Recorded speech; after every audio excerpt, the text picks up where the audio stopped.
Hi, I'm Dr. Bornstein from Middleboro Pediatrics. I'm here today to talk a bit about re-entry to school for kids and families. It is a time of a lot of excitement, but also stress. And both students and families have concerns about how to best get their child reacclimated to the school year and set them up for a successful academic and social experience. One of the biggest transitions going to the school year is transitioning from your summer schedule to your school schedule. And this affects all kids of all ages. And some basic healthy habits will go a long way to making your child make that transition easier. The first of which is getting the regular day schedule set up. And that speaks a lot to their sleep schedule. It is very common, particularly for older kids, middle school and high school, to be on a looser schedule during the summertime where they may stay up later at night and sleep later in the morning. But it is a cold cup of ice water when they hit school and they have to wake up a few hours earlier to get going during the school day. It's best, if possible, to start to get them on their regular school schedule a few weeks beforehand, because biologically it can take a few weeks to get your body clock to conform to a new schedule. They're basically dealing with an extended version of jet lag. And as anyone who's ever experienced like that, it can take a while to start to feel like your normal self and functional self, importantly, during the daytime when they need.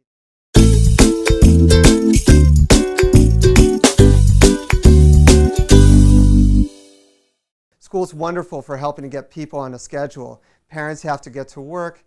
Kids need to get ready for the school day. They eat lunch at the same time every day. After-school activities help dictate when dinner times will be. And it's easy during the school year, but again, that transition can be very difficult. The rules have always applied that breakfast is the most important meal of the day. And when kids are used to waking up later and suddenly they feel in a rush in the morning because they have to get out the door in the morning, it's very tempting to skip breakfast. They may not feel alert enough or well enough to even eat breakfast at that time. But breakfast fuels you for the day, and importantly fuels your brain for the day. And their job is to use their brain and engage their brain as attentively as they can during the school day. There's very good data from public health studies in communities where there's food insecurity or people go hungry, particularly in the homeless population, that has driven national policy to make sure that kids have availability of not only lunch but breakfast. And what those studies have shown is that kids who weren't eating at home because they didn't have access to food at home, who did get meals during the day, perform better academically during the day. So even if you have the means at home to provide breakfast, it just illustrates the importance for the function of the child to make sure that they're eating breakfast each day. It does not have to be anything big. It does not have to be a 7-course buffet, but it does need to be something that's going to sustain them through the day, and something that ideally has some protein or complex whole grains, carbohydrates, because those will last. A Pop-Tart will not get you through the morning.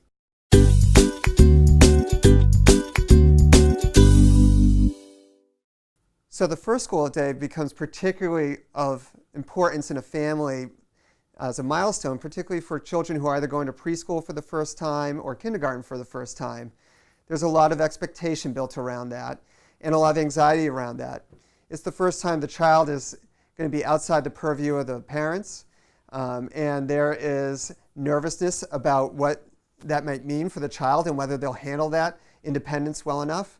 On the other hand, it's also the first opportunity for the child to gain that independence where they are not always doing what the parent is expecting them to do, but they have a chance to explore their own interests, their own social interactions, and experience that in a way that is unique to them. It is very, very common for a parent, when they're putting the child on the school bus, to have a mix of emotions. There'll be a lot of discussions about first day of school, what I'm going to wear, what the backpack is going to be, who am I going to meet. And it's important for parents to engage in these discussions before school. It helps to cut down on the anticipatory anxiety that the children might have. Young children like to have certainty, and the more that you can provide some explanation about what their school day might entail, the more comfortable they will be walking into that new or novel situation. With younger kids who are in preschool, and particularly toddlers, you still may be dealing with developmental separation anxiety, and that can be difficult on a parent. I went through this myself with my own kids when we dropped them off at daycare.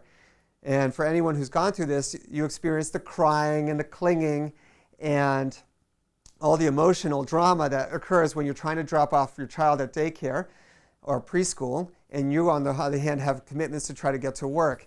And the question often comes up, what is the best way to handle that? And am I somehow permanently psychologically scarring my child by sending them to preschool? The message that always gets sent across to the parent after the fact by the providers is that 5 minutes after you left, they were fine. They were engaged in their activities, they were doing things with their friends, but it's one thing to hear it and it's another thing to see it, and parents never get to see that. But what they're telling you is true. And the issue with separation anxiety developmentally is not about being separate from the parent, is the act of separation that is anxiety provoking. And so it is those moments when you're doing the drop-off that, if you handle them well, will help that child transition better to preschool or daycare and make it more comfortable for you as well. So there's a few hints that can be very helpful for parents in doing that. The first is trust the staff you're working with and let them help guide you through it, and utilize them when you're doing the drop-off to help move that child into the classroom. Don't take it upon yourself to be the person who makes that transition entirely. You want to introduce the child, say, here's your teacher, here are your friends, why don't we go usher you in to play with your friends so you can do their activities as well. The second is to make your transitions routine, brief, personal, and emotionally neutral.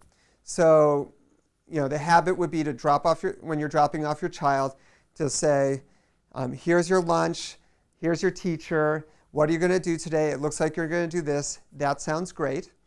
And I love you.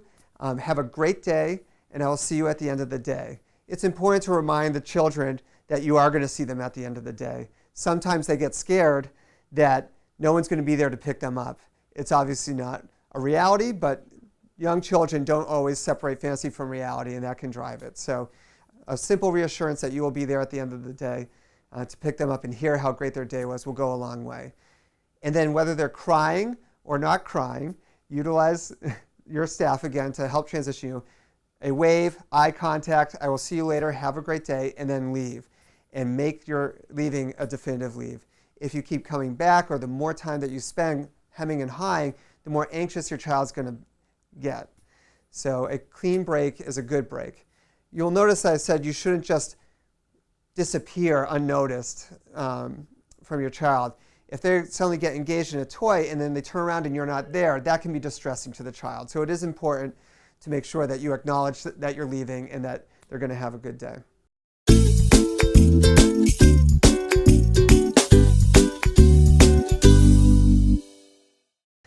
Probably the single most important experience that all the kindergartners I see in the office talk about is the school bus. Not the teacher, not their experience in kindergarten. They more look forward to riding a school bus than anything else. Parents get very anxious about this, and there are some situations where it's not pragmatic for the child to go on a school bus. Some districts, for instance, if you live within a certain radius of the school, you have to either walk or drive them to school. The bus won't pick them up.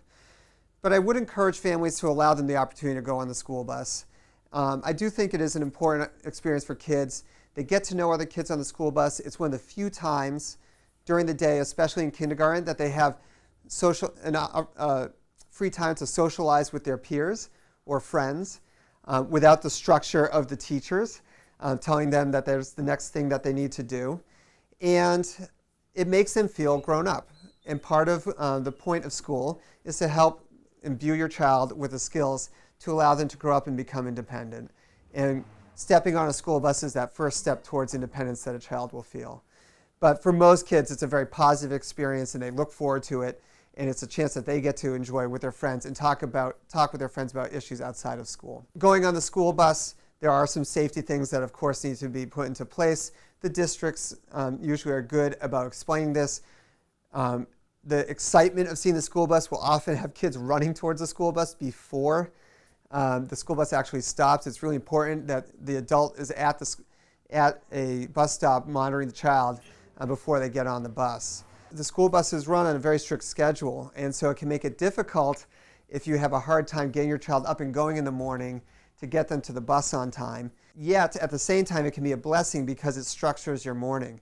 So one of the important things is helping the child understand how much time it takes and all the steps it takes in the morning to get ready for school. This applies actually to all age groups. And it is important to put some ownership on the child to make sure that they are ready to get to the bus stop on time.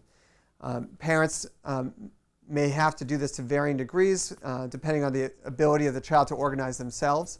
A big part of relieving the stress of the morning rush, however, is to actually prepare the night before. So for younger kids, taking the decision out of what to wear that day can be made by doing it the night before. What are you going to wear to school tomorrow, and laying out the clothes the night before. For parents, the stress of putting together a school lunch can be taken away in the morning when you're trying to get your kids ready by doing some preparation the night before. Getting all your kids' homework together and in their book bag, again, should and ideally be done the day before you go to school. So in the morning, people don't feel rushed and stressed. One of the most common complaints we have from parents is how unpleasant the morning is before school. And these things have simple solutions frequently to these problems that can be addressed through a little bit of planning and a little bit of organization. For teenagers, it's a little different, especially for teenagers who can drive. And one of the important things I'm going to bring up a little bit later that's unique to teenagers are issues of sleep and driving. But suffice it to say, the same rules apply. The child is still obligated to get themselves to school on time, and we should keep it in the child's purview that it is their obligation to do so. If you are having great difficulties with this, there may be other issues at play, and it's worthwhile talking about it with the school counselors, with the school adjustment counselors, occasionally with your child's physician if you think there's something more important there that might be going on that's making it difficult for your child to wake up and get ready for the school day.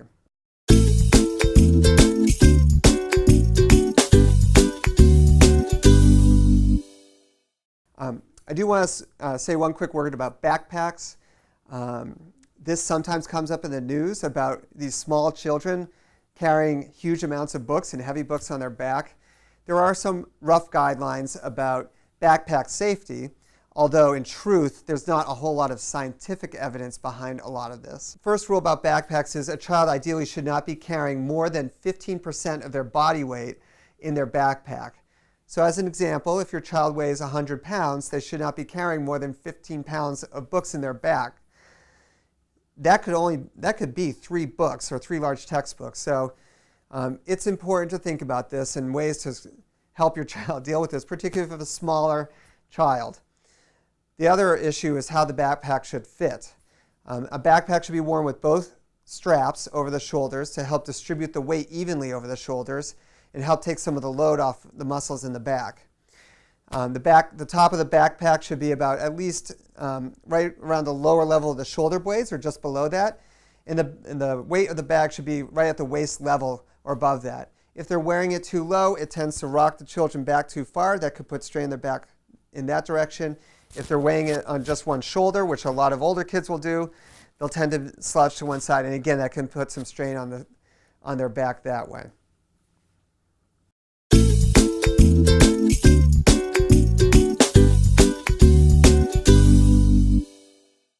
So when it comes to school, there's an emphasis on education and learning facts and learning skills. And we experience this through stress around MCAS testing and where your child's grades are. But school is so much more than that. And the key aspects as your child grows up to school is to help them develop skills that will make them successful as an adult. Yes, this includes the knowledge base that they'll have, but more importantly, it also includes the work habits that they develop, the sense of responsibility over their own performance that they develop, and their own self-interest in their goal setting that they take from their elementary to middle to high school years and then beyond. One of the key points of this is that every kid's going to be different and every child comes with a different set of skills and a different set of interests to school. However, the experience in school is not uniform. And that's because school is one big box that we try to cram every child into. And so there's going to be issues in school for kids that vary quite dramatically. And it's important for kids to feel that they can be successful in school independently and also feel that they can work through problems that they may have at times independently, whether it's socially, educationally, or academically, or even balancing the workload.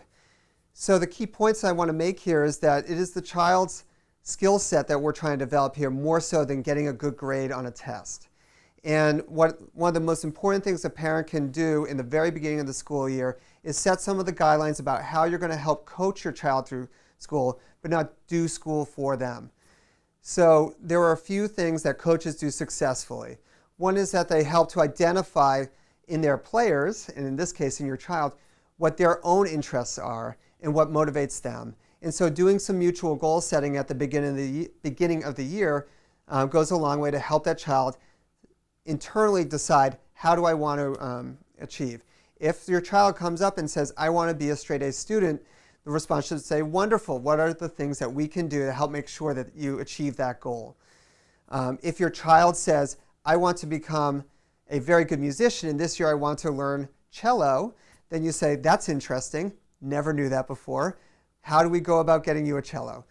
But if your child in turn comes around and says, I just want to get through the school year, you might want to probe a little bit further and say, well, what does that really mean to you? Does this mean just getting C's? Because you might have some goals. You might want to go to college, and perhaps that's not going to allow you to get the choices that you want in college. Or perhaps when you get grades that you are not good, perhaps that makes your teacher unhappy with you, and how does that make you feel? So when your child's not able to set goals for themselves, it's helpful for the parent not to set goals for the child, but to explore with the child what might be some reasonable goals for them. The second piece of coaching is that coaches stand on the sidelines and let the players do the work. And so it's important to set the rules in place at the beginning of the school year that the child is going to be responsible for doing their own schoolwork, and that includes homework. A coach is there to help them if they have trouble, but should not be stepping in to do it for them. And a coach should only be helping them if they are asked for help. Giving your child your trust and your respect that you believe that they will do the work for themselves will make them feel more self-confident, more empowered, and it will also make them feel more responsible about how they do in school. And it's one of the most important lessons I can teach people. It's very tempting to focus on the grades and say, well, if I just help them through this, they will get a better grade. But when parents step in too much, you're not allowing the child to learn, and the child is actually recognizing that. And then when they sit in classroom, they don't understand either the concepts or they don't understand how to solve the problems, and it's a very unsatisfying feeling that they have sitting in school. As an example, I will give you, I had a student who was a very good athlete in high school and was a terrible student, and we'd been working with him for a long time. And I finally asked him, I said, do you even know what they're trying to teach you? And he said, I have no idea, because they've always just done everything they could to make sure I passed so I could play the sport for the school. He's like, I don't know. I haven't understood math for 4 years. So imagine what that kid was feeling in sitting in classroom all day. It's very easy to understand why he had no motivation to even try to do any work, because he didn't understand the material, because everyone was doing it for him. And we hear about this in college athletes who get these crutches put in place. You're not helping your child by putting crutches in place. What you are helping them by doing is, if they're struggling, is helping you identify the problem and getting them the resources, whether it's yourself to help teach them more, or tutoring, or work with the schools to figure out how can we best help this child understand the material. Along with that, it is important to put some structure to your day about when to do schoolwork. Kids tend to be procrastinators, especially about activities they don't enjoy. And if you have a child who's a very playful, energetic, run outside kind of child, it can be difficult to get them to sit down and do homework. And the easiest way to do that is to set aside defined time to do schoolwork at home, whether it's right before dinner or right after dinner. So there's no arguing or arbitrariness about when homework is going to happen. It takes some of the personal battling out between parents and kids. It's not whether I told you to do your homework, it's simply that time of day, it's time to do it. And kids will tend to be able to start to organize themselves better with some understanding about how much work they have to do. When it comes to older children in middle school and high school, they also will have at times longer-term projects that require some planning. In those cases, you may have to sit down with your child and take a calendar and map out on the calendar certain intermediate milestones to getting the project done. So if you are reading War and Peace, which is 100 million pages, it's probably not realistic that you're going to be able to do that in just 2 nights, Johnny. So we should start planning on reading 2 chapters a night and build that into your time frame for every day. Also, on a big calendar, it can be helpful to write down visibly so people can see when an important test is coming up or important school event is coming up. That might change the schedule a little bit. So kids have a point of reference for themselves to look at rather than trying to remember it in their own brain. The schools tend to try to help with this by trying to teach some study skills with using planners and agendas, but you can augment this at home by building more of the schedule around them, particularly for kids who are involved with after-school activities where things can get pretty busy. For preschool children who don't get homework or classwork per se, it is appropriate to, however, start imbuing these habits by household chores, simple things to help you around the house so they understand that they are not grasshoppers, they have to be partially ants, and everyone contributes to the helping in the household. So whether you're putting away clothes or putting away dishes or cleaning up the house, it's good to involve kids at a young age with those activities. It also helps them, give them a sense of purpose and role in the family, and they'll be more likely to accept undesired jobs as they hit the school age years more easily.